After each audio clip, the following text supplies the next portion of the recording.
nsaba okutegeeza eggwanga nti buli gwolaba ku ballot paper nga candidate at all levels amateeka gatufuga geegamu. Mwami Museveni nga president wa ggwanga bwe tuba tutambula ne presidential candidate mu kalulu. In any case yaba takkirizibwa na kosa resources za government kutambuza campaign kubanga yo campaign ye NRM baba ino kuba ne resources ng'ekibiina ezitambuza campaign zaabo.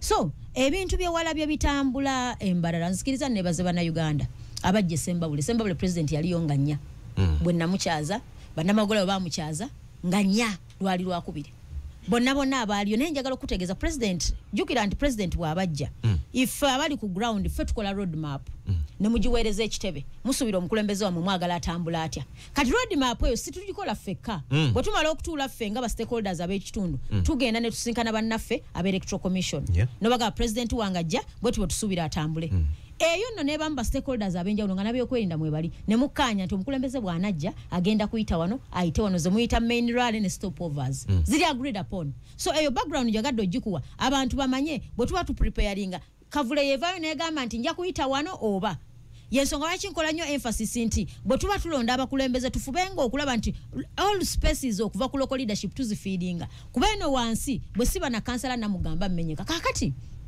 ensonga ze walabye bwe twali emawogola ndyoke nkugende ku kiruhula ojjukira yali Jeno Katirima ekiwandiiko ekyo nakidda namu nenkola live.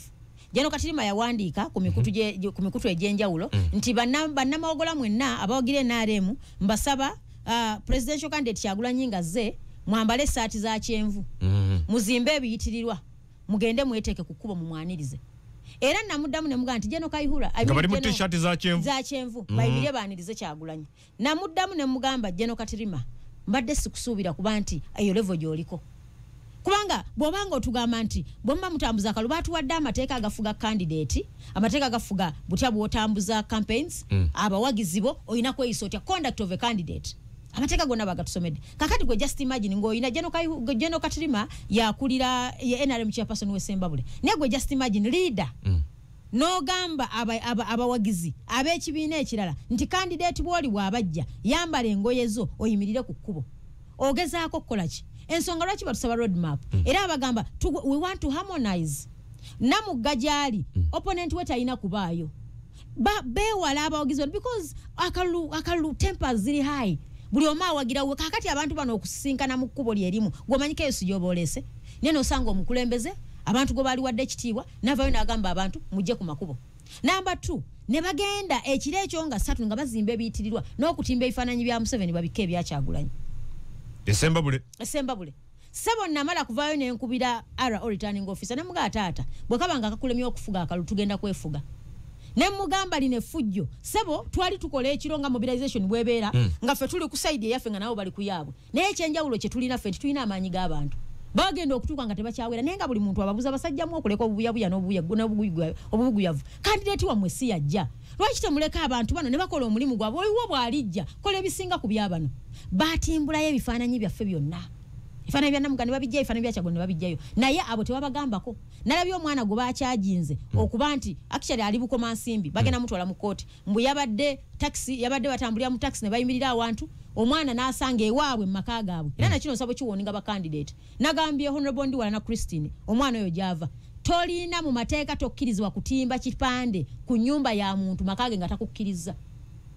babitimba ne kunju nebo nkugambye ekintu kyonna nga it's not a public place era namugambye nti Honorable Ndiwala oyo omwana go basibye goba ali ku police kati bagenda mutwala mu kooti yakoze eki yajje ekifaananyi kya president candidate Museveni ku nyumba yewaabwe ku maka gaabwe oze otimba ekitimba ekipande ku maka gange olina kumala kunsaba you must seek permission from me era njagala obategeeza abazadde omwana ngatamanyi kutegeeza abazadde tebakimanyiiko wadde omwana tayinza kuva ino aganti bannange mukwata mutyawa kawaffe ku lujji lwaffe ne muteekako ekipande kyammwe kati babikozesa kasonso baddira amaka agatabawagira ne bagenda babitimbeko okitimbule bakutwale mu kooti naye twagala okutegeeza bannaffe ab'ebyokwenda tetugenda kukwiza mu jooge bannayuganda okutimba ekifaananyi ku maka gange okutimba ekifaananyi ku dduuka lyange olina kunsaba ebifo ebitali public you must seek for permission era nsaba ab'NRM bakozesezza nnyo advantage y'okuba nti bali mu buyinza okukozesa eryanya erisuse ku balala nze ewange nagenda ne reportinga ku police nyina cases nnyingi nga abantu opponent wange buli kifaananyi kyange akigula mutwalo buno ofaananyi these banners obitali bya ipapula buli akitimbudde mutwalo ne tutwala obujulizi ku poliisi ng'omwana akutte ekikuti akitimbudde ekira akitwala tebamukwatanga mpaka kati naye n'omusango oli kubanga oli adde akwata ku kifaananyi kya Museveni walaba akafaananyi kajja akabadde katambulako omuvubuka ow'eyembalala nga yeekutte ne vidiyo ng'atimbula ekifaananyi kya Kyagulanyi nga yeekutte ne vidiyo tebannamunoonya tannamenya mateeka kaakati guno eno process gye tuli mu kutambuza w'onaatandika okwapulayinga amateeka selectively ogenda okusindikiriza munnansi okwerwanako y'okkola ekiri mu magezi ge kati ebyo mbikuwadde ebyabadde Sembabule nti ekyali ekiruhula candidate waffe President Kyagulanyi yagenda enkeera ebyali bigenda kubeera Sembabule olugendo lwonna lutunyumize tuve Sembabule mugenda eri Antonde biki ebyaliwo so kaakati ife ekiro eyo embeera twagigema ffe twabagamba nti wemuba mwagala okutegeera Nuupu kyetegeeza yambala ekisaati kya yero tuyingiremu yambala ekisaati kya yero nga bakama mwe babatumye yimirira ku kkubo ne bajja ne babayingiramu kugambye nabagamba revolution ejja kutandikira Sembabule kubanga toyinza kukkiriza kujogebwa kutuuka ku ekyo ebiyitirwa bwe tetwabikwatako naye abagasaati ga kyenvu tebajja era Mawogola yavaayo successfully nebaza police RPC yakubira enkambi inaga bannange wabanga mwina road map nga Kyagulanyi yajja sisubira we naare mga yambadde yero mu field mukole emirimu gya mwoli wadde mbokwambala ekisaati kye kya kyenvu n'otula mu dduuka naye gwe ogende ogamba abantu bagende ku makubo sinsiele mba mwagala bette automatically bateekwa okwekuba ate mumamanyi ffe waffe tulina abalonzi manyi kye bakola nga walaba bali abali ekiruhula bayimirira mu bisaati byabwe bya kyenvu n'emiggo kakati omwana ono bwakulaba nga okutte omuggo goloza ye kikyazaabu ndoza tuzite saati t-shirt no bwoyambala essaati n'ogikozesa obukifuuka kisaati era nga obulaba bwonna buludde nga tebulya enjala ebuluma aliawo yonna n'ensi yamuvaako kankule baana mmwe buli obakusindikiza era nze ngamba banaffe abanuupu tewabaako akusindikiza mu bumenyi bw'amateeka temukikolanga era awe nebaliza presidential candidate waffe Kyagulanyi abantu abamu tebaagala kwogera but he has tried okufuukula nti tuba ne peaceful campaigns kubanga singa twali violent njagala nkule incidents ezali abantu zo bali baddeko ne baga nti ojjukira baagana president okuyingira iganga police net blocking ojjukira baagana president okugende Bukedea ojjukira baagana wobatuka it was in Arua obalumba hotel ekiro ne bakola effujjo lyonna ne baspraying abaana banoonya ababbi simanyi obuma bwabwe mu motoka za police kaakati walabye ekyabadde ekiruhula ku bavubuka abayambadde t-shirt za kyenvu abayambadde ebyo ebisaati ne batandika okukola effujjo n'embukuuli nga poliisi eri wali eraba tebabagambyeko kigambo kyonna naye basobodde okusiba abanuupu nti bazizza omusango naye bano abaakuba nga n'ebifaananyi we biri mu bo bakyabanoonyereza bino byonna bitegeeza ki bino byonna nze njagala Kasonso gavumenti enaagenda etandika okukola ebitakoleka kino nkikubulira these are signs of a dying horse butiitiizi gavumenti enaagenda etandika okukola ebitakoleka gwe just imagine nze singera bwe mbadde mpulira wano mubadde muzanya amawulire wano nga mukulu Museveni agamba mbu abakandidate bonna tewali candidate alina manifesto nga yange bonna banyumyamu mboozi manifesto ze azikoledde emyaka 4 manifesto tuzitambuliddemu emyaka 4 tezina kye zitugasseeko kati eyo manifesto eba tekyali manifesto era talina moral authority by whatsoever standard eyogera ku manifesto ya muntu yenna awo tujja mu maaso ku nsonga eyo njagala tumalirize ensonga y'abasibe bano ensonga y'effujjo number 1 sooka okkondeminga ekiruhula abo baateega omukulembeze waffe okumutegeeza nti awo tajja kubawo campaign kati nze mbasaba busabi babeeko bakikola ewalala nsaba muddemu mwambale ebisaati bya kyenvu mukwate embuukuuli mujja kumanya nti bannayuganda basobola okwerwanako era tujja kusomesa police ne electoral commission nti guno omuzanyo ogubanga gutambulira mu mateeka mukole omulimu gwammwe bwe munaakeepinga deaf ear ku mbeera nga waliwo amenya amateeka abane mbakwatisa amateeka bannayuganda bajja kumanya ki ekyokola ssebo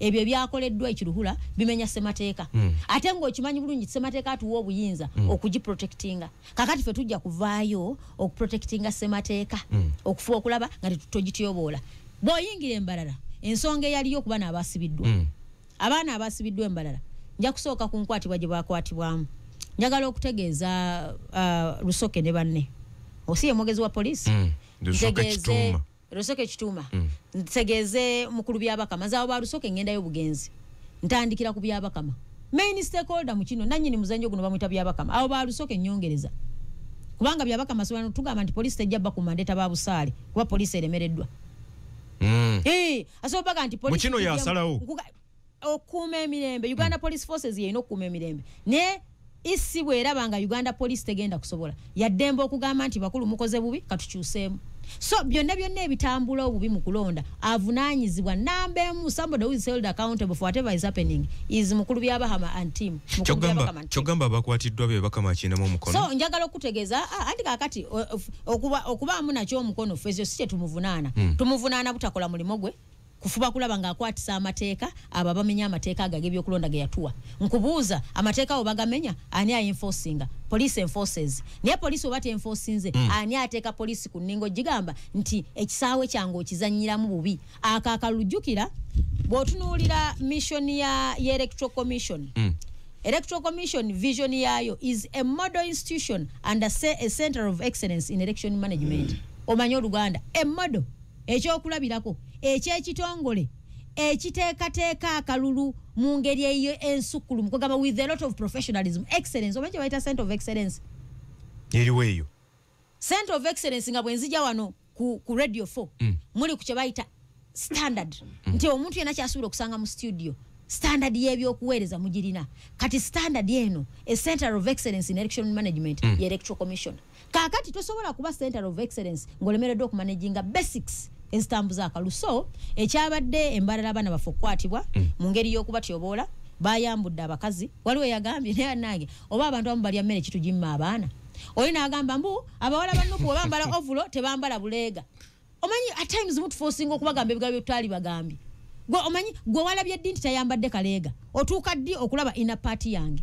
Are you supposed to access akaleega kenyambala? Era njagala ombuulire etteeka erigamba nti buli mukazi ayambala akaleega era watuuse ddi okulaba nti teyayambadde kaleega. That stupidity n'ennafu y'obwongo tugivumirira nga bannayuganda nti gwe waali badde tosobola kugamba nti mukazi munno bamwambudde oba muganda omwanyo kuba mwambudde n'ogamba muyadde tayambadde kaleega. Bagambye bwe bambala ovulo tebakola ki? Mbu tebateekamu buleega beena alemu nti tubeera nayo ku maredi ag'enjawulo bw'obasanga emwe mugambe abaana bammwe bwaba bagenda mu field banaatera tugamba nti banaatera tupimira nti bweba bagamba mubagaye bambale empale awo we tulaga bambale nikaazi. Kyamusanyuddeyo okulaba nti bagenze omukwata nga talina.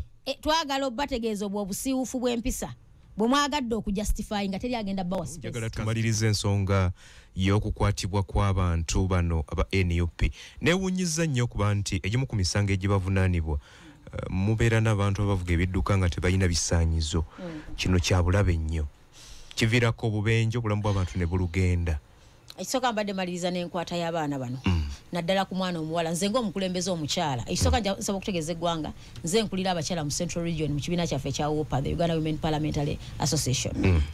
Enkwata eyakwatiddwamu abakyala mwalabye Olivia Lutaaya mwalabye omuwala omulala badde bamuyita Jackie enkwata gye bakwatiddwamu ng'ate bakwatibwa abasajja. Nsaba okutegeeza abaami abasirikale nti toteekeddwa kukwata ku mukazi. Era n'engamba abasirikale abadeployinga babossi baabano nti oba odeployinga abakyala mu field basobola babaddeko abakyala. No, tonalaba cases nga abasajja bwe bakuta Olivia Lutaaya tonagiraba. Akatambi nakalabye naye nga n'abasirikale abakazi babaddewo. Njagala kutegeeza okubaawo n'okuactinga si byanjawulo ebyo. Yabaddewo ng'ayimiridde oba nga yabaddewo ng'akola mulimu. So njagala okubategeeza kino ekyakoleddwa tetugenda kireka just like that. Tugenda kwongera okujja eddoboozi y'abakyala nga tuvumirira ebikola bya gavumenti NNTTs ekwata abaana ab'obuwala nebatyobola okutuusa kwekyo. Naye njagala okutegeeza kagenderere. Omanyi abakazi bagenda ne badde abakazi badde basinga okutijjisa Museveni yatujja emanju era bannaye affirmative action tebina kye bikuyamba. Affirmative action nga tevaamu mulamu talina kyekuyamba kubanga kati eno mission gyaliko. Njagala okutegeeza gwolowooza singa abaami abali eyo abalina bakyala baabwe nga ffe mu byobufuzi alaba enkwata abaana bwe gye bakwatibwamu kati bali mu makomera basibiddwa mu bisangosango abaana bali waka. Gwolowooza waliwo omusajja kati ayinza okukkiriza mukazi we okuyingira ebyobufuzi. Era njagala obategeeza omunaalaba abakazi abamu nga bagenze ne ba withdrawing amanya gaabwe njagala mumanye nti bino ebintu ebimu bye bigenda okubeerawo naye tugenda kubagumya twongera okubagumya baana mmwe temujjayo manya gammwe kubanga ffe abamu abasinga abapya abazze ngolakulira Honorable Namugga ebintu bino nga bintamye bino bye tugenda okuyitamu ababadde batabimanyi nti eyo embeera gye tuyisibwamu kati bagamba nti naye bino ddala Honorable is this byabufuzi bino bye tulina okukola. So njogera okugamba mwami Museveni nti bino bye mukola okututiisatiisa tuve mu byobufuzi tugenda kubivaamu tugenda kubisigalako naye tugenda kulwana nnyo okulaba nti ate twenkalejinga bala nti muveeyo tulwanirire bannaffe abali mu makomera ngumya ba Olivia mwenna naye abaana baffe bonna bonna basibidde embalala babasibidde obutaba mbuba tebalina batebyo gwe omusango gugezezza nnyo babasibye obutatula bulungi ku piki batadde badde ebigere engeri gye babitaddeko nga bijja kugenda mu mpaji babasibye mbwa badde bambadde engatto nga tezinywedde bulungi negina nga tosobola okuvaamu negwa wansi omwana n'afuna accident yeje emisango egyabasibiddwa bino bebogera ebyelement njagala okubategeeza Honorable baba sibidde misango ki kugambye baba sibye omusango gwasoose otudde ku piki nga obugere police suspecting nga tojja buteeka mu mpaji ofuna accident ne bakusiba nti engatto gyo yambadde nigina eno bayisobola okubanga bakuvuga nigina nevako nekola ki negwa kakati nze bwongamba nti wasibye omwana nti yabadde talina element njagala okutegeeza fuluma kwa wero labe buli avuga piki Honorable bwetubanga tukwatisa mateeka kiwulikika nga ekisesa naye ate budda mu nsonga entuufu bwekibanga kyakoleddwa bwekito kituufu kubanga poliisi erina kutaasa bulamu bwa muntu njagala okutegeeza poliisi erina kutaasa bulamu bwa muntu naye mu bwenkanya kubanga nze nkugambye fuluma wabweru ombuulye bameka abavuga piki nga balina element abaana abamu babadde bazirina nzikiriza nti abamu babadde tebazirina naye n'abadde batazirina omanyi convoy webagivuga speed zero mpola olayinza okuga nti onene oluusi abaana baba bavuga piki nga bava e Kampala nga bava e Kampala abamu ababa ku security ya president abamu era abo abaana baba beesabise bulungi they are very protected ababa ku piki abamu baba ku security ya president nga bwola mwami Museveni wakulembera olusegende lw'emmotoka neze zimugulire ekkubo ate abo abaana bavuga mpola kati mwabamu abali e Kampala gwokimanyi nti abaana abewaffe Sembabule avuga piki okuva e Kampala n'agenda mu kyalo oba gwoloososo kiwulira so piki ezo zetusanze mu field wana abaana okujja kalale wana emakenke bakongereyo wali ezo piki omanyi speed gye tuvuga speed zero poliisi twagala mukwatisa amateeka naye njagala okutegeeza temugakwatisa selective kati kankuwa ekyokulabirako saawa eno abaana baffe mubakutte mubasibye njagala okutunuuliza amateeka agamu agatufuga mulimu the Communications Act butya bwe tulina okweyisa nga tucommunicating eri abantu communication is both mu lulimi lw'omukozesa n'engeri gye mweconductinga enkiko z'NRM ozirabye ezisinga olabye bano abakazi amazina ge bazinira ku gundi ku rallies Catherine Kusaasira nono omukyala yali simanyi president w'ekibiina akipiza anti party Sesha Mayanja baleese jukira rallies NRM zo purely babanga bali ku parade y'essomero kubanga abaana mwabalabye ekyabadde mbale sigwe gwasooka ne wane kololo basombye abaana baffe babawadde ebisaati babyambale naye n'okimanya mu mutima nti bana abaana eno lwale gye tulina 80% baana ba masomero ne mulyoka muzina amazina agatyobola abaana baffe bagamba wezeze 18 ne mulyoka muzina kakati wabanga wezeza eyo njagala okutegeeza kintu kye bayita campaign oteekwa okulowooza ku generation eno abaana baffe ne muzina amazina agatyobola ekitiibwa so njagala obategeeza ebyo byonna awo bennyini baali badde badiscipliningibwa number 2 bana alabalabwako ekiruhula tewali yabagambyeko kati obumenyi bwa mateeka buno nga yo nupu emenya amateeka NRM temenya mateeka ekimu ku birala poliisi byesibako eyinza okubanga tebyesibako bwesibi naye byeyogerako bafuutu soja bawummula emipiira gy'emmotoka eza poliisi ne balemesebwa okukola emirimu gya poliisi nga bweteekeddwa okugikola bino mubyegaana temubimanyi waliwo omupoliisi atambulira kulaliza president gwe bayita Mukiibi oyo Mukiibi Sembabule jali agenda okusooka okufunira ekizibu kyayitafunanga ate nga si bano abokulwayo bakimukoze naye abatuuze Mukiibi oyo alina envuga gyavugamu emmotoka agenda kuba yefulambu oba aggula abayagala ku blockinga naye bw'abanga ayitawo avuga emmotoka mu ngeri egira agobe buli ali ku kkubo ffe mawogola tuba kufuna accidents eyalizeese yalibadde Mukiibi tebabagamba ku musajja oyo afande Mukiibi twala tugende kuba n'ebirala sikyaga mwogerezaako kigambo kyafande kuba byakola afande tasobola bikola afande abeera trained kakati okwo okusomooza kola abakola ku baana baffe bino byogera nogaa nti babagambye emisango gino gye babaguddeko na bino ebirala ebiwerekerwako gwe baalisoose okuteekako omusango omunene yalibadde Mukiibi okudisorganizing rallies abaana bakutte trade balina kuyita n'obayita ofubye okulaba ogenda mu maaso wa blocking obagaana okuyita waawo okukola efujjo mu rallies z'abanno okuba okulaba ng'obalemesa okugenda gye bagenze bino byonna nga tubitambuza njagala okutegeeza nti nga National Unity Platform tetugenda kugwa mu maanyi gino emisango gye bagudde ku baana baffe teri agenda we are not going to retreat era nebaza president baali basuubira nti kyebakola embala nti Kyagulanyi agenda gaana okweyongerayo yeyongeddeyo kubanga buli wogaana okweyongerayo bano kye baagala tebaagala message etambule bakugamba nti embala talinayo buwagizi omuntu atalina buwagizi lwaki tomuleka n'atambula talina buwagizi n'eni case lwaki tomuleka n'atambula Honorable Olivia Lutaaya akava mu kkomera myezi mitono emabega kakati yazzeemu naggulwako omusango gw'okwetaba mu dduyiro w'ekinnamagye ng'amenya amateeka obulamu bwe bwonna agenda bumala mu kkomera gavumenti nyiivu nnyo ku baana nga Olivia abalina omutima gw'eggwanga era njagala okule ku bantu abalumya omutwe mwami Museveni be bana nga Bolivia kati buli lwamuleke bwe lwalowooza nti omwana ono ayinako abalaba akyuso bategeeza nti mubanga bavumu nga mulwanirira eggwanga lyammwe. Olivia gwoguddeko unlawful drills omusango ogwo tegumaze emyezi nga 6 nga batandika ddogugulawo ku baana era kati bali 12 be bakagugulako naye gwe bagambye yali traininga drills chairman Nyanzi tewali amukwata bamukwata ne bamuta ayali gwogambye yali abakumanyanga lwaki bamukwata ne bamuta ate nga yakulembera mu pale gwogamba eyabakulembera omulese okutta abaana bano obasibe kitegeeza tewali musango.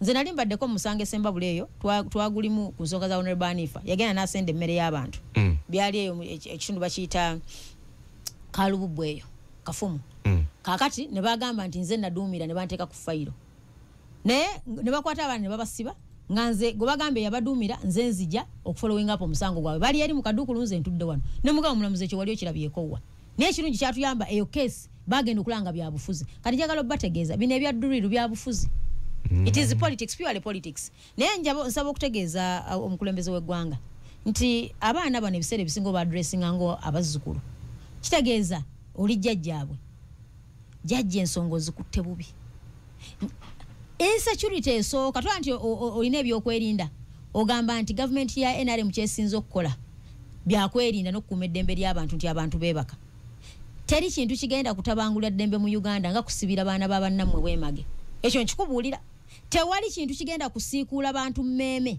nga mmwe kwata bamwe ne mubatitibya bajjaideni bakuno ne mukwata abannamwe ne mubayisa mu ngeri efaananako bwetyo abamwe tebakwatibwako bali very protected buli kye bakola bamala kitestinga nabo amazzi gagenda okunywa kwa mala gatestinga okulaba oba bagafumbye bulungi oba gavudde watuufu naye ne mukwata abaana b'abannammwe oyo Olivia gwolaba asobola okuba emmanduso eyenkyukakyuka mu ggwanga wabaawo kati n'okwata Olivia Lutaya n'omusiba ng'omusango gw'omugulako unlawful drilling njagala okutegeeza eggwanga bw'oleeta obutambi bwe bagamba bwe bakwatirako abantu abali mu simanyi drilling ezo Olivia teyalimu she was not part teyalimu ekyo kyongera okulaga nkugambye teyalimu she was not part ekyo kyongera okulaga nti bano bannaffe era kyovala bakateekako and others at large era tewewe nze nyiza okubanga nfuluma ne bagamba namugomba kamagola tumukutte unlawful drilling yali mu dduyiro w'ekinnamagye namuga yali mu dduyiro w'ekinnamagye bayinza okugamba nti twagenze omanyi gavumenti ekuba kamera buli wamu twagenze okutunuulira ewo okeera kudduka muddukamu awo odduka lwaki okola exercise ng'oli mu ovulo lwaki okola exercise ng'oli mu ovulo lwaki okola exercise nga weesabise kati awo wetulaga tukimanyi bulungi nti buli gavumenti lwebuli obuwagizi etandika okukola ebikoloka n'ebitakoleka naye njagala nkubuulire bw'obanga okwata ku kye bayita omwana omuwala weegenderezanga kati ffe abakyala eno ewaffe gaatubugumye njagala obategeeza teri mukazi yali azadde ku mwana teri mukazi ayina mwana gwayita relative ayinza kugumiikiriza gavumenti mu mpisa gyayisizaamu Olivia mwana wamusiba emyaka 4 mu bintu by'ekisiru n'omugamba omuwaayiriza awayirize ekibiina ng'abalala bakola Olivia naga kino sobola kikola kyagulanyi tantumangako kwokyazi petrol station tantumangako kukola kino kati nze ngamba busungu kubanga bamuta nga baagala omuteekako obukwakulizo era tuli very worried naye njagala okutegeeza nze bwe nali nsoma administrative law wali omusomesa waffe Dr. Mayambala yatugamba nti okwata bwone obiranga biganye mu somateko okwatangamu articles zino nnya number 1 is article 21 equality and freedom from discrimination nti bwobanga occupying space yonna ofubanga okulaba nti wabeerawo obwenkanya n'obutasosola mu byonna bina byokola mu nkwasa y'amateeka n'ebirala byonna number 2 is article 24 respect for human dignity and protection from inhuman treatment respecting dignity y'abannansi eno njogera ku ssemateeka constitution of the Republic of Uganda the supreme law of the land bino bye balimu kutyobola ddembe ly'aba Olivia eddembe ly'obuntu kwajjukira enkwati omwana we wamulabye engeri gyabadde abasirikale bamusikanga bamugira bazeno bazeri nosanga akasajja naye neze newunya abasajja onalabye omusajja amaanyi gatadde ku Olivia nenga look at this fool oyinza n'omusanga newuwa abantu tasobola gulira ekifamire y'emmere tasobola gula family y'emmere oba olesa abaana bo nga balina enjala bwalesa mukazi wo nga yagenza okuzaala nga mu ddwaliro tewali bikozesebwa tobiteeka ku baana baffe wabadde omulaba nga alina obusungu obuva oba yabadde tabasasulwa musaala baleka bamu babanja n'okubanja so agamaanyi ge muteeka ku baana ffe mumanye mateeka ekirala article 28 is the right to fair hearing bwetubanga twapiarize before courts of law fena tulina okuwulirizibwa ate mu bwenkanya article esembayo 29 protection of freedom of conscience, expression, movement, assembly and association. Okay. Yeno je kwambira ko Kyagulanyi nga atambula. That is a basic a given freedom and it's a human right. Human rights teziri negotiable. Tebazitesa wakati weno wensinziro okugamba mwami Museveni wamuwidde bwe yagambye yabadde ne muhozi n'atugamba mwete tugenda bakkiriza ngayogeza bukambwe alinga gaba walabe batabani be yagala okubategeeza nti mbazayo article 1 sovereignty of the people dine eggwanga lyaffe ffenna ffe bannannyini nsi. The people of Uganda shall express their will and consent on who shall govern them and how they should be governed. Tuyina eddembe okusalawo kwani atukulembera era n'atukulembera atya. Oshega through regular, free and fair elections okulonda ba representatives baffe. Kakati bino byonna ensonga lwaki mbijjeyo katugenda kudda ku article 4. Sorry, article 3. Defense of the constitution. It is our responsibility. Wotulabanga waliwo atyobola ssemateeka okumugambako nti ba oyise wali komye. So jaga kutegeeza omukulembeze w'eggwanga amanye nti ffe ba supervisor be. Okulaba bwe tulabanga akyami sebo nga tannaba tugamba nti tajja tukkiriza naffe tulina eddembe limu nga nti tugenda kukkiriza. We are not going to accept, we are not going to allow you okulaba ng'ottattana eggwanga lyaffe. Sebo njagala okugamba ffenna buli omu alina kyatadde mu ggwanga. No, we've highly invested in this country. Nze okubeera munna Uganda okimanyi nti nze first investment y'eggwanga. Population y'eggwanga the 45.9 million. Ye capital w'ensi eno. We are the human capital of this country. Mwami Museveni bw'ona atandika okutyoboola eddembe ly'obuntu n'okulengeza bannayuganda bayisaamu agengege teri agenda kuwa space. Okay. President Museveni gweyogerako era mbadde wano nnyina ensonga ze bwe yabadde ng'ayogerako ne bannamawulire mu kiro ekigezesa leero ng'ali mu bitundu by'e Sebei amaliriza okunoonyayo akalulu yagambye nti bannayuganda beewale nnyo abakulembeze okulonda abakulembeze abatalina bigendererwa birungi eri eggwanga abatalina nsonga ko basimbye okutwala ggwanga mu maaso. N'agamba nti abamuvuganya nga ne Kyagulanyi mwali nti bali mu kwogera bwogezi ffa tebalina nteekateeka ntuufu eri eggwanga. N'agamba bannayuganda babeewale bino. Yagambye Uganda yeetaaga obutale bw'ebintu ebikolebwa tawulira bamuvuganya bwe babyogerako. Uganda ekyetaaga amakolero tawulira bamuvuganya bwe babyogerako. Ebintu ng'ebyo bali mu kwogerera mafuukule gavumenti ye. So kakati bwe nkuwulira ng'ogamba nti nawe olina obubaka bwomu njagala owuliremu wano katono ng'ayogera ku nsonga zino. Even professors, they don't carry research paper. What are you researching? You don't talk about market. China is a place of 1.4 billion people. So they have got that huge internal market. But they are looking for markets here. So how can Africans in danger? These leaders who are blind and their journalists who are blind, their journalists are the same like the leaders. They are blind, just talking about small things, accident. Already where we are now, everything we are producing is in surplus. Internal market is not enough for sugar, cement, milk, for what? So what do? We need a regional market. But in the political class, you don't hear anybody talking about market. No? Power to be elected. To be elected to do what? Why don't you stay in your house and do nothing there? Because when you are elected and you don't know what to do, you put yourself in danger. It's safer if you stay in your house. You don't hear anybody talk about the market. Journalists, fourth estate. What are you talking about? President Museveni agamba bangi banoonya power, awulira mwogera people power. Tabitegeera, yategeera kimu makolero, butale, ebintu ng'ebyo. Era tajja kubitegeera, era talibitegeera. Tajja kubitegeera, era talibitegeera. Kubanga bw'otunuulira gavumenti emyaka 4. Nga buli luvannyuma lw'okulonda emyaka 5 oleeta manifesto. Ngoleta manifesto. Saawa eno otandika okubulira eggwanga aba bannesimbyeko bali blind. Mwami Museveni amaanyi gataddemu okunoonya akalulu. Omuntu atuweerezza emyaka 4 alibadde sigateekamu. Yalibadde sigateekamu. Otadde ebifaananyi ku airport. Bw'otunuulira ekibuga Kampala buli everywhere kifaananyi kya mukulembeze w'eggwanga. Myaka 4 okyetimbatimba. Museveni yalibadde yeetimba dda ku mitima gy'abantu. Nga takyatimba bweru. Yalibadde ku bantu abateekamu ssente okukuba campaign teyalibadde mwami Museveni. Omuntu aweereza abantu kino nkikubulyako naturally abantu ng'obaweereza be bakunoonya n'oba oyagala okugenda bakugamba nti mukulu Museveni togenda tukyakwetaaga naye amaanyi g'oteekamu okunoonya akalulu n'obunkenke bw'otadde ku ggwanga ng'okanoonya that is a sign nti tolina kyokoledde eggwanga singa obadde obikoze ffe twalibadde tuyaayana taata togenda saawa eno otubulya regional market nga buli omu akimanyi bulungi tubadde ne East African community East African community obunga bwaffe bwebugobere South Sudan East African community amagi gaffe ne gagobwe Kenya East African community nakugamba ndese parish development model tugatteko omutindo tusobole ku-exporting ebintu up to now Uganda ly'eggwanga likyasinze ku-exporting ebintu as raw materials naye emyaka natubadde tuyimba value addition so njagala okutegeeza eggwanga nti bwe mpuliranga kati atugamba simanyi about regional markets 40 years otubulya regional markets saawa eno ng'okimanyi bulungi nti Uganda is an agricultural country naye ng'omulimi akyabonaabona n'afiirizibwa 100% obulimi buloka n'abufunamu n'osimba kasooli n'afulumira ku nnusu 3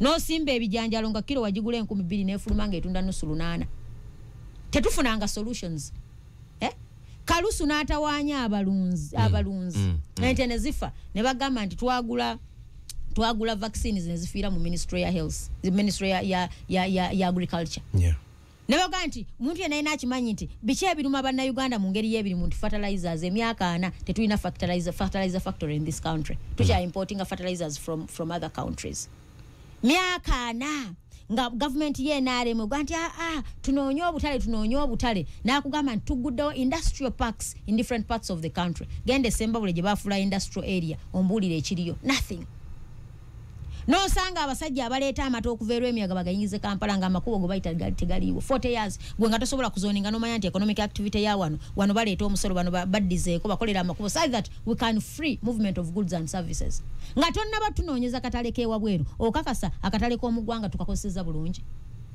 weebuuzeemu lwaki omulimi amaanyi ge lwaki sizoni y'omudibo otuuka n'ogula ettooke ennusu 1,500 omudibo kakati ate saawa eno n'oliriira emitwalo 4 what brings that naye wano ndiriira emitwalo 4 naye siririna gali scarce abagayina matono so bwe tubanga tulemereddwa okukozesa economics gwe tutegeera okuyamba eggwanga ebifo bino sabo njagala okutegeeza nze I give Mr. Museveni credit on 2 things era bino nze nagamba bwe nsanga singa nsanzeewo Balamu wano nga teyagenze mu bivulu kugendayo gye bali mu bikujjuko by'NRM mukulu Balamu mbadde ngenda muwente agiwe mukamaawe nga mwebaza okukola bino wamanga okutta obukulembeze n'okutta institutions za government tuyina abakugwa abalikoze ekyo kyebazibwa njagala nkugambye n'okiwerako n'omuntu ente no because okikoledde emyaka 4 but you cannot realize that there is a mistake byonna bikoleddwa we've not realized gwokimanyi Joe nabadde nsoma ku report I am aware that buli baana abatuula P7 only 32% join secondary I am aware O level buli baana abatuula buli mwaka 32% bwe bagenda mu S1 32% nobuza government strategy myaka ananga mutukulembera gwomanyi bana ebitundu ebisigadde 8 balagawa nakugamba nti buli obamala senior 4 abagenda mu S5 is only 30% abalala basigalawa ataddewo industrial hubs gye balaga bagenda kugamba waliwo vocational training naye gwe osobola tuga nti gundi okusoma ko kuno kuwateekawo okuli streamlined nga just you can elevate oba transition eri ku 30%. Can you accept that? So bino byonna njagala okutegeeza bannayuganda tewali yakyawa Mwami Museveni ng'omuntu no but tukyawa ebikolwa the system is simply rotten. Tayina kyesobola tutwala mazo can't nene yagamba nti nammwe abazze okumwesimbako nammwe you are just shouting every buli wamu we mulaga temulina nsonga ya simba. Let's accept that they are shouting but gwe oweereddwa omukisa you are in action gwoli mu ring gwoli mu kisaawe gwe weerondera bw'oyagala osambe nabo inze gwogamba akuleekaanira sina resources za ggwanga ze nnina you have the resources gwazirina gwatema nti nze okusinza are you aware that emyaka anegise tubadde tu implementing a manifesto ye NRM ng'ebadde zegamba bannayuganda securing your future buli lukya unemployment rate yeyongera bweyongeza yali uli ekkololo nga amaze okwewandiisa ku nomination day nagaze neewuunya omuntu n'atwala omwana ebweru akuba ekyeyo bino biri wano Uganda nze mbadde sikimanyi Katonda wange naye nga buli wotuula ku airport the major export that we have bannayuganda basanga banaffe babasiba obukaayo boli mukatuuki oboli musamba basiba obukaayo babambazizza fly bagende bakole emirimu ekitaali badde kibi singa kiba regulated bakadama ne basigala nga beerwanako bula naye oyinza okuyimira as a president of the republic n'ogamba nti nze nali simanyi okeera otya omuzadde n'ogamba omwana wagenda akuba ekyeyo sincerely speaking ku mbeera eri wano osobola okukyogera ayawe anti tuyina bakola value for money report on UPE ojja kumpaayo obudde bwe ndidda wano nkubulya kye baazuula nti UPE yajja naye okusinza ku sente ziteekeddwamu ne ku bye twakajjayo, there is no value for money. Because the standard gye twali tusuubira tetuukiddwa. Kaakati mukulu ku bino byonna ebitannaba kutereera mwe mujja naki? Kaakati no, that's what I'm going to. Bwongamba nti gwalu emyaka 4 bw'obanga okyasobola naawe okukola kye bayita okulekana times 100, because wano naye abaleekanye wabaleekanye bw'obeera mu kisaawe kye baagala ggoolo kuteeba ggoolo, bw'obeera mu kisaawe what we want is a win score. Kanava naga nti wano we tuli kati protecting tetuva ku nzanya gy'ozanyeemu. No, automatically amateeka agafuga ekisaawe weegali. Amateeka agafuga ekisaawe weegali okusobozesa okuteeba. That's why oyina amateeka agakufuga as a country. Buli sector ina amateeka, tulina constitution y'eggwanga, teri sector etayina mateeka. Kakati gwe bw'omala okutuuka mu kisaawe n'ozannya gadibengali n'ovaayo n'ogamba protecting the games. Tukuume bye tukozeeko, gwe gamba bugambi kankuume bye neekoledde. Tukuume bye tukozeeko okuuma a progress of a country. Tebagipimira ku individual. Tebapimira ku gwe namu gw'oli bulungi. They get the average. Bana Uganda wawe ekifaananyi kya Uganda bwe bagattagatta mwe n'abagagga ennyo n'abaava ennyo n'abali mu makkati ekifaananyi ky'eggwanga kiviiramu wa. Kati abantu abankuseere abawejjere katuli ku bitundu 4 ku 10. Abaavu abatasobola kulya kya misana kya ggulo, abatasobola kulinnyisa okuyingiza $1 buli 10. Be bali parish model be yatagejenga by then be yakuwanga 39%. Abayina okufuna abawejjere government be yina okuyambako kulaba nga bafuna capital yonga bwe yalowooza. So bino byonna nga tubyoga. That's why fetuvayo ne tugamba as the opposition obanga national unity platform nti nedda twaleta manifesto the 11 priority areas netugamba nti no bana Uganda bomuntu wesigane mutu w'obuyinza 2026. These are the things we are going to do. Priority areas number 1 enfuga y'amateeka, tukomewo with the spirit of constitutionalism.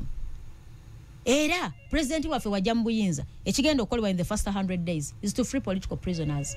Buli bantu abakwatibwa mu ngeri y'ekimpatiira, engeri ya bbira mupango, panda gaali, abaana abo badde waabwe bafune eddembe lyabwe. Ayawe and sawe no mu prisons you have oyina abasibe emitwalo 87,000 plus prisoners. Naye nga capacity amakomera ge wakazimba goyina in the country capacity eri ku mitwalo 2. You are over congested by 377% mu makomera. Budget minimum mufanya kuzimba makolera abantu bafune emirimu ate tukati tuzimbe makomera. Kakati ate n'otuteekako gye bayita burden nti buli wookwata kati njagala okutegeeza genda otunuulire population y'amakomera abasinga bagwa mu myaka emeka.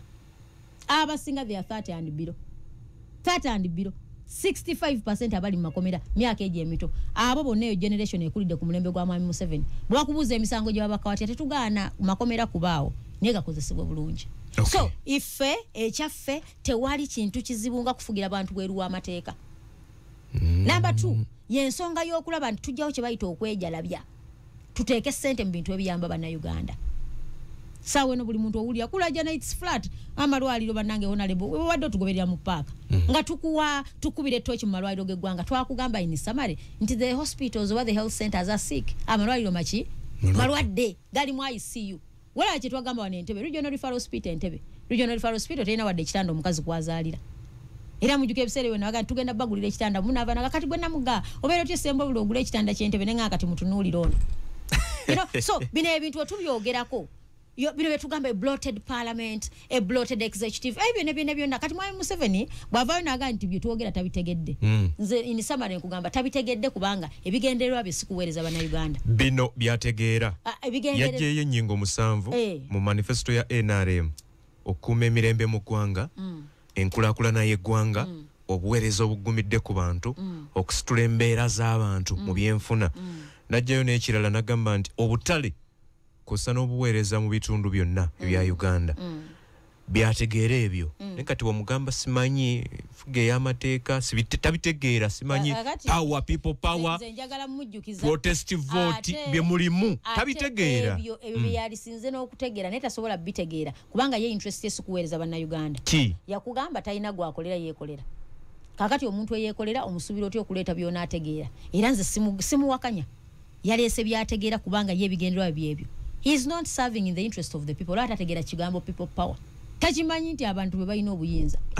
Mwandi badde mwogera ebintu ebikyusa obulamu bw'abantu. No, njagala okutegeeza. Nekyo mukulembeza protest. Njagala okutegeeza. Ebyo byennyini bye twogera. Ye nga amaze emyaka 4 mu buyinza. Ate yali badde atubuuliranga byakoze. Naawe agenda tutandikirako. So bino byayogera people power jagamba je tuogera twagala kwongera jimutegeeza nti ffe banna Uganda ffe tusinzidde okumuga nti obukulembeze bwe twakwazikako tubukujjeeko kubanga totuukiriza bye twetaaga naye kirala okoyo okaddiye otufuze embuvubuka tetugenda kukiza tufugana mu bukadde. Ampuliriza buli alina kadi y'ekibiina kya NUP basazeewo okukolera wamu naddala mu kibuga Kampala ne Wakiso.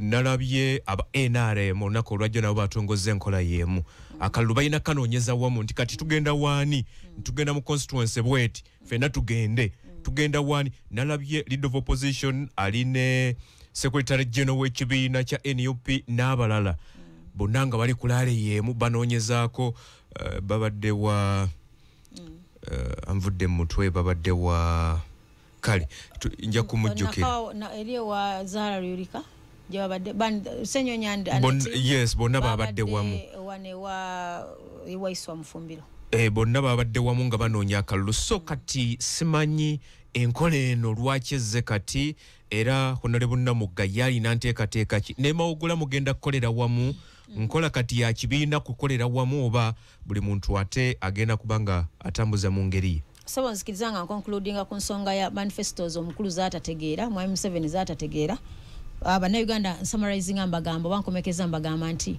manifesto ya nkola binywerera mu buyinza mwami 7 ne tiimu ye ne manifesto ya President Kyagulanyi kuweereza abantu nakulaba nti wabawo bwenkanya in provision of social services which is a social contract nti leader yena gyabera ne banna Uganda ezo manifesto teziyinza kufaanagana nkola binywereza mu buyinza era akola binywereza mu buyinza kyovola asobola okukunganya ssente azigabira abantu nga takoze kkubo nga teri ddagala mu malwaliro nga bakyala bafa bazaala ebyo nabisobola okukolebwa naye manifesto ya ebinanywereza abantu mu buyinza akugamba nti nedda tuteekwa okuwa abantu ekitiibwa tuteekwa okukendeza sente ze tuteeka mu kwejala byangaffe abakulembeze twekekkerezeeko tuleme kuba mugugu eri banna Uganda so eyo ye manifesto ya Nuupu kendeza ba RDC waka parliament ba reducing so that you have what we call it in government natuyamba okusavinga tusigazeewo sente esobola okuweereza banna Uganda kubanga muli aware nti Uganda is highly indebted batubanja sente nyingi debt burden yaffe eri waggulu tuli kati mu 117 trillion ngojeko domestic arrears sente bana Uganda zibabanja government yabwe nga bagikolera bali kumuka mu trillions 16 wa supplying emwanyi bakunyaga abo bonna bali omo nakola olugudo tebansasula so ebyo sebo nsenjagade summarizing round ezo manifestability sobola kwatagana nkola binsanyusa na kwenywereza mbuyinza na nkola kuweereza abantu abababi tebasobola kwatagana nga ngenda ku nkola binsanyusa ye yani ye NRM manifesto ya M7 nkola binsanyusa kasitamba nga nze president wa Uganda ekikulu nti nkola binywereza mbuyinza ebyenkugamba okutumbula ebyenfuna kwenyereza mbuyinza kwata sente zigabira abantu mu kalulu basimbye line mbawe wala ji 5 kasaba nondo okubeera president oba basulanjala oba amalwaliro tewali ddagala oba amakubo mabifo me I don't care ateekateeka okusengula abantu okubajja ebuduude wabumbu kwensozi kabucholwa nakyo kyakwenyereza mbuyinza oyo yennyini akugamba ateekateeka obbasengula alina domestic areas za buwumbi 8 mu compensation abafiirwa ebyabwe nabo bennyini bagamba okusengula bannabo abasengulwa edda gye babatwala tebanna setolingayo so ekyo kya bulimba tasobola kituukiriza that's why banna Uganda mbagamba bugambi nti government ya mwami Museveni tekyalina kyayinza gatta ku Uganda ateekateeka okuzimba amalwaliro amalala n'okutumbula agaliwo ebyobulamu biterere kwenywereza mbuyinza oyogera ku malwaliro government ya mwami Museveni nze nagikirasifying nga a government of repairs and maintenance government y'okuddaabiriza byeyasangawo naye nga n'okuddaabiriza kuganye bwe oyagala okutegera genda emulago genda entebe eri ku ddwaliro lye bayita grade B entebe olabe just kuddaabiriza kutulemye so nze that is my summary bana Uganda mbategeeza twekume tufuba okulanga tufuna ku bukulembeze obupya kakati ku nsonga y'akaluka abakaba parliament ekisooka launch yabadde yanga 10 era abantu abasinga balaunchinze ku Monday nebaza bakoligi banga balaunchinze campaigns zino abasinga abantu badde baga teziri mu bugumo waliwo gwe nawulidaga mbute muli bugumo kubanga aboogera teboogera ku nsonga z'abantu nyagala okubategeeza ebbugumo lya kalulu kisinziza gwe kikyo yagala okukola kikyo yagala okuwulira naye n'okubajjukiza nti nyagala mutegere nti politics has been highly commercialized ebyobufuzi byayingidde mu sente nyingi kalulu kali mu sente okubisa ipande byokka okubiteekawo ogenda okukulembera bwabaka ba parliament zino million 3 is not little money naddala ku bantu abatandika so kyewalabye eggula ekyokwegattanga ekibiina abantu banoonyeza akalulu awamu ekisooka it is cost effective ekyokubiri nti kyanguwa okugaba message you give a message to the same people at the same time it is very very effective mu communication kati ate jjukira n'obudde bwe tulina nti campaign zatandise nga 10 okulonda kwa 15 so from 10 to 15 oyina around emyezi 2 zennaku 6 n'ennaku 6 n'ennaku 10 oba 12 so ennaku ezo obanga toziplaningidde bulungi kijja kukalubiriza andi ekirala kiyambako electoral commission obutakozinga congestion abantu bakola so kakati nze bwenzijanga omubaka wa Nakawa ne kansala najjanga kansala ne meya najjanga meya akalumu kasaba mu bantu bebamu so kiyambako obutakoya abantu ate n'abantu okufuna message yemu ate jukira nti mwenna akabonero umbrella kati buli omutambula as a team it is easier message ya mukutambula amangu okusinga okweyawula number 2 even okupulinga ko bannamwe abatayina busobozi sente zo buli omupulinga mu pool nemaya because the same meeting mukosa the same public address system mukoseza the same service providers mugabye materials kubanga nze bwengabawo kino mulana agabawo kino at least it is kiri cost effective si cost effective choka but effective mu communication message ya muwadde abantu but even kyangu nnyo to reach out mu kubantu abangi mu kiseera ekitone nnyo kati womubeera committed mbwa every time we must move tulagawa and the beauty of it is kati buli omala okuba campaigns ezo zolabanga rally nene nti ate muleka mukyajinze bano gye muvudde nti ffe wetuva what next era ekyo nkigamba abantu bulijjo president waffe gyavudde kati semba bule yavaayo ffe bwavaayo tusigala tukola tekitegeeza nti president waba agenze oba MP agenze mayor agenze nti mutule butuuzi timu zaffe zisigala ku ground zisigala zikola activities okulanga banoonya akalunyumba ku nyumba n'okufa okulaba registers twazifulumyanga ekibiina era buli bitundu bina registers mugende mwekebere mu registers n'okwongera okusomesa omanyi challenge tukyafunye electoral commission tekyokoze kye bayita sensitization of the masses ku nsonga y'ebyokulonda tebasomesezza bulungi this time round I don't know banamwe mukirabye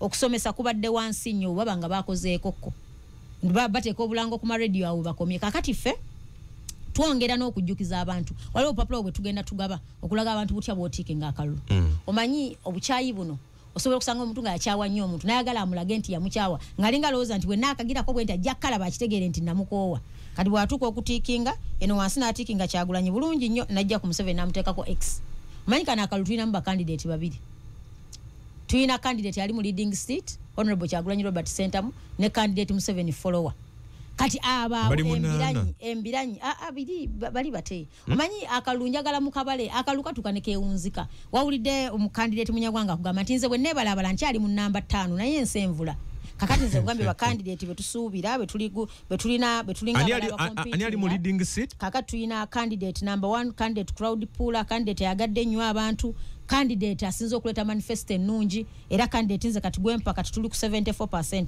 gwempa ebitundu 7 Honorable Kyagulanyi president wa NUP ono era kyovola abantu banno banyize olwe byakafuluma obiraga ali mbitundu 2 abaliwa NUP eri mu bitundu 2 kisinzira kwani president Museveni ali mbitundu 7 kisinzira kwani abifulumiza bwemba mufuna amawulire na kisinza ne jegavudde kati nze nkubuulira era kyola bali ne fujjo lye bakola manyi uli balooza mbaleke batambule tebalina buwagizi bagenze okulanga kiri massive kakati kyovola nti efujjo likolebwa tebafuna message bino byolaba utawanya omuntu lwakutawanya nakuyiseeyo omunsiko nakuyisaawa at times otuuka okoyine message olusi neeremerera okukola era bagamba wemamba wana iye ate wandi wanyana si owemamba wana iye naye ekirungi ne bwona awana ekirungi kati era namwe mbebaza kubanga mukavaringa events ezo mutuletera amawulire agafuddeyo president Kyagulanyi nga atambula nti kati ali mu western region mutubulya nti kati era ali ntungamo kyekiri entungamo ebifaananyi temubiraba njagala okutegeeza aliwo abadde bagamba gundi nalabako Honorable Mawanda wane embalala abantu bakuŋŋaanye bulungi nnyo naye baadde bazze kulaba muyimbi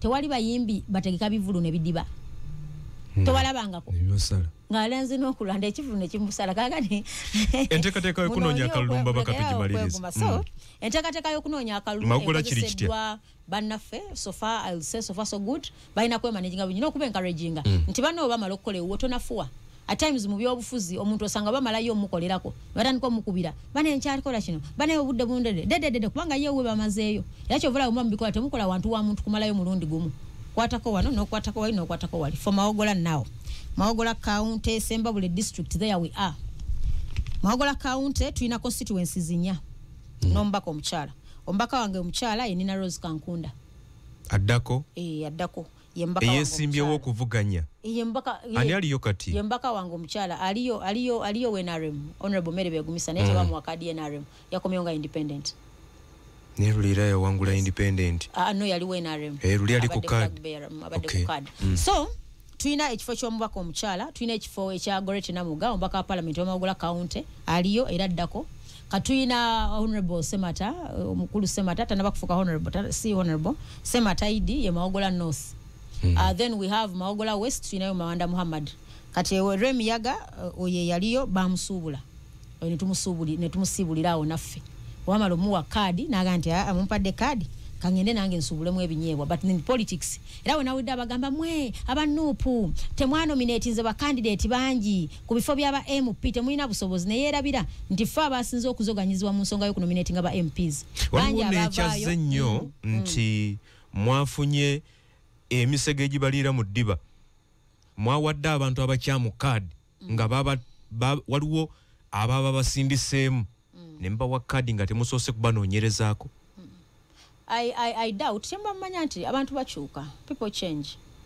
Ekyo kyo gwolaba okera ku makya n'ogenda n'oyanjula omukazi n'omukuba embaga n'atuuka ewuwo ne baga nti omukyalo oyo waliwo omuze gw'otaategeera. That is human nature. Ate abamu baba balungi ne bakyukira awo. Kyenkugambye nti kati mwami Museveni ssente ze NRM kye zikola kati ekisinga okuba ekikulu kugezaako kugula bakulembeze era teweewuunya ng'otandise okuwulira amabaluwa okuva mu bantu ab'enjawulo I've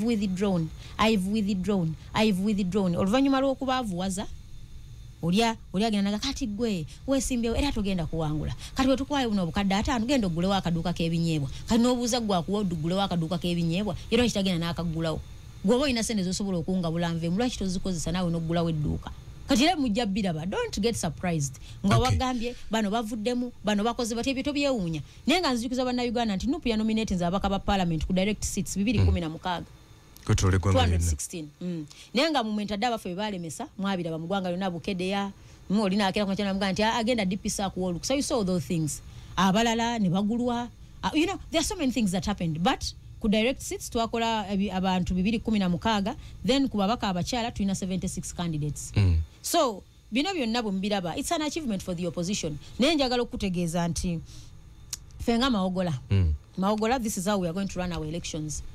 The beauty with okuweereza kwe tubaddemu akalulu nga obadde mu bantu tekamenya nnyo kubanga kaba kaabwe ndowooza nze omubaka omu mu Uganda yonna abalonzi gwe bawa ssente za nomination era ekyo nkyebaliza Katonda kati mu kubanga tubadde mu strategy zaffe ez'okunoonya akalulu tezijja kuba za maanyi nnyo. Number 1 tugenda kubaako ne open rallies eziri joint ezo tujja zikola era tutandika next week naye akalulu akasinga ke tugenda okukola kagenda kuba door to door ba coordinators baffe ku bitundu ebyenjawulo mu byalo kutambula nga banoonya akalulu k'omubaka kabanoonya akalulu k'omubaka omukyala buli area banoonya akalulu ka kansala era kati wano ndi ku radio ne bakansala bange gye bali banoonya bulu batambula tiimu yaffe tetudde okuva president bwe yavaawo ate president yagenda okujanga gye tuli tunoonya akalulu so ate namwe nembeebaza kati okimanyi nti wano wendi ndi mu campaign oba tokimanyi engeri gye zaggulwawo kakati saba wano wendi nebbanga lyomaze ng'onkyaza ebirowoozo ebinvaamu waliwo akkiriza naga nti namugambaka wa parliament mawogola I mean Sembabule yonna okutwaliza wamwe manyiddwa nga ekibiina kya NRM gye kyefunza mu 2021 n'ovaayo n'ogamba nedda NUP ereesewo enjawulo n'obeera omubaka wa NUP yasooka Sembabule kakati tusuubire nti ku mulundi guno opposition enafunayo ebifo ebirala mu Sembabule eyo n'okutwaliza wamu kisooka nsaba okwebaza Katonda nze ng'omubaka ndi mumativu nti benasuubiza bannamawogola ku buvunaanyizibwa obw'omubaka wa parliament ndi mumativu nti at least mbaweereza bulungi tebibulamu teri muntu atuukiridde nti byonna byewayagala abikoze but kye bayita okukola obuvunaanyizibwa obw'omubaka wa parliament ate naddala ali mu opposition we have checkmarked this government bannamawogola nkisuubira bakiikiriddwa bulungi eyo gye tuyita representation oversight ogobera ssente z'Essembabule nze njagala okubira natuuka Essembabule eyo nga ku district eyo gy'olaba nga omanyi abakozi abaliyo gundi yeyandeeta gundi yeyandeeta tebagambwako twatula mu meeting esooka kino kakigamba eggwanga twatula mu meeting esooka nga bamaze okutulonda mu 2021 chairman wa district bamuyita Nkalubo omanyi bwe yagamba mumanyi bulungi Nkalubo oyo gwazogwanyiza ebbanga n'agamba kakyanga mbeere Essembabule mu district eno sirabangako babaka ba parliament nga batudde wamu nga we mutudde olwaleero statement yo manyi kyetegeeza kakyanga mbaawo mu Essembabule sirabangako lukuŋŋaana lwonna nga babaka ba parliament batudde wali batudde wamu bateeseze district ani yakola ekyo kuleeta obumu no kakati bwe nkugambira nti okugenda kwaffe mu district eyo don't take it for granted njagala obbabuulya gwe teeberezaamu baali beenaalemu bokka naye nga beewaako obujulizi nti wadde tubadde ffe kate tutuulangako gw'omanyi obulabe obuli mu babaka abatawuliziganya when do you sit to consolidate okusabira ekitundu kyammwe kubanga parliament yo nga bwogira tuli ku bukiiko obwenjawulo kati wambanga muwuliziganya bino okuba bibiina ebyenjawulo fenna interests zaffe kufulufiringa bannamagola bye baagala kakati bulombanga temusobola kusinkana ku nsonga zigatta bantu bammwe then you are very useless. So njagala okukutegeeza ndize kye bayita oversight okulondoola ssente y'essembawulo ate si wange yokka. Era budget bwefuluma ekirungi obadde omubayo kimanyi bulungi nti naliko kikoka budget emyaka 2 ekitundu egyasooka. Very active member. Okugoberera ekirungi ate okimanyi nti nze nali mu public service gye bayita budget okugigoberera.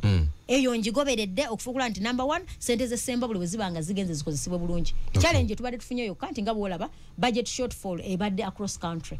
Ne bayisa budget mugenda okufuluma nga kumpi budget execution is at 50%. That has been a general problem. Then ekirala is amateeka legislation. Nti obadde olaba ojjukira etteeka ly'emmwanyi. I think we did our part. Okuva okulaba nti ekirime ky'Abannayuganda kitwalo. Lastly, Computer Misuse Act. Nze mubaka wa parliament ya signing omu n'enzia minority report okulwanyisa okulinyirira eddembe lyammwe mu byempuliziganya. Era we are successful. Newankubadde bagitunyagira mu parliament bwe yagenda mu court we challenged era sebo ne tubanga twali successful. Tusobire nti essembabule n'avaayo mubaka omulala n'akwegattako opposition. Bannamawogola obusimu bwe balaze bagenda twongera ababaka abalala. Okay. Yes. Ekisembayo ku ky'ababaka mu Greater Masaka kirabisenga nti akalute okuvuganya tekuli wakati wa NUP oba wa opposition na kibiina ekiri mu buyinza wabula kati ekiriwo NUP versus DF nakirabyeko mu kibuga Masaka nga embiranye eri wakati wa DF na NUP ne bano baali bannammwe kiki ekireesewo obukuku buno bwonna? No, bwe muyingira mu kalulu automatically buli omu mu bibiina ebyenjawulo buli omu abakola biwanguza kibiina kye. Ate njagala okutegeeza nti engeri bali gye baliko eno ewaffe nozaleka bagala tulaga nti twavaayo nga muli banafu nnyo kale naffe tulina obbalaga nti okuvaayo kwammwe tekwakosa nnyo kibiina twali tubeetaaga naye munnange omwasa wano mugaa nti atugenze. What do you say? Gwe omukazi bw'ano bw'okola ki ogaa nti kati ennyumba ngikubyewo ngimenye. So njagala okutegeeza bannamasaka we are confident nti National Unity Platform mujagala tuli bamativu nti ekibiina kyaffe kyaleese abakulembeze abalimu ensa era nga nsubira nti bajja baweza nakano nkizikiriza nsembyeyo nkoogere nsaba okugamba bakulembeze bannange buli aya n'okufuna ekifo ky'obukulembeze bino ebintu bibiri byanjawulo okulwa mu parliament n'okukola ebigasa abantu bibiri byanjawulo okitegedde bulungi okulwa mu parliament n'okugasa byanjawulo. Number 2 okusoma ennyo ng'oli qualified n'okubeera ne experience n'okugasa abantu nabo byawukana. Osobola okuba omuyivu ng'obuyivu obuyamba gwe naye nga tebuyamba bantu.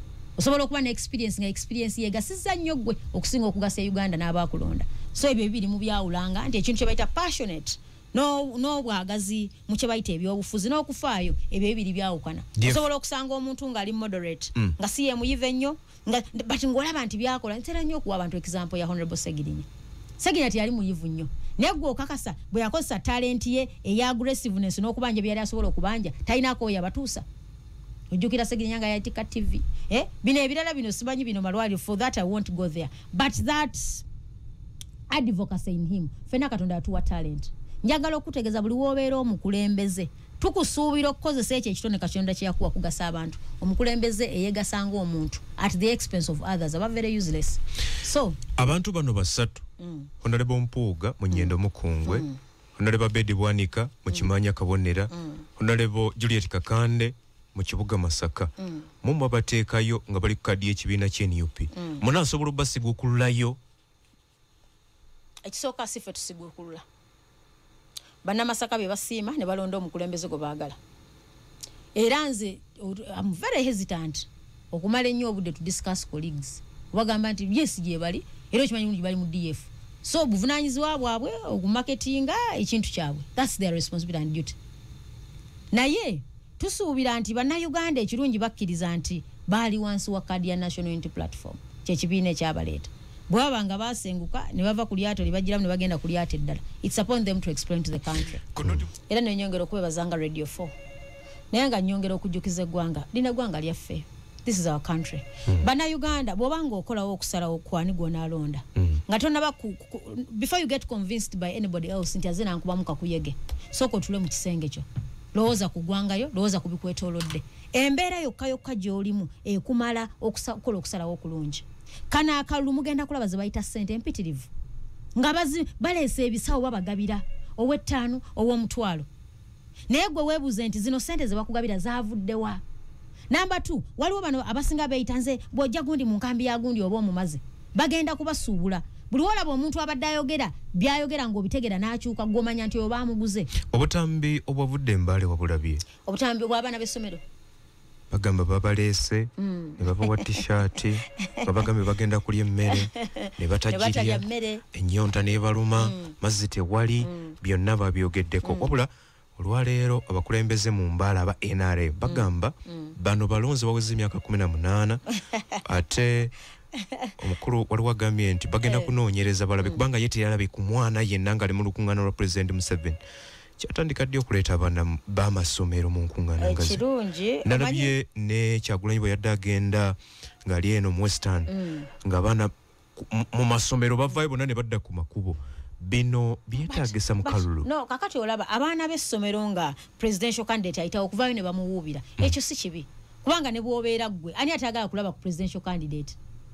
Era okumuwubirako si kibi. Kyetuvumirira kwe kukwata abaana affe abaali badde mu kiraasi ne mubanonayo ne muggala essomero ne mubatusindika mu lwale ne mubambaza t-shirt. That is wrong. Era nze nadde ngambye abazadde era nkyabagamba abasomeseza ate nga naba omanyi abasomero galowooza nti kwologa kekkereza abaana emmere gye baaliridde ku kyemisana okwomukulu Museveni lwabaze omanyi essomero gwomanyi sente zaba savings okwolonga tabafumbidde. Honorable Tusibule bada Uganda. Nyongera okubategeeza buli yalabyeko omwana we mu Kivulu gwe twali essomero eryo mu kooti.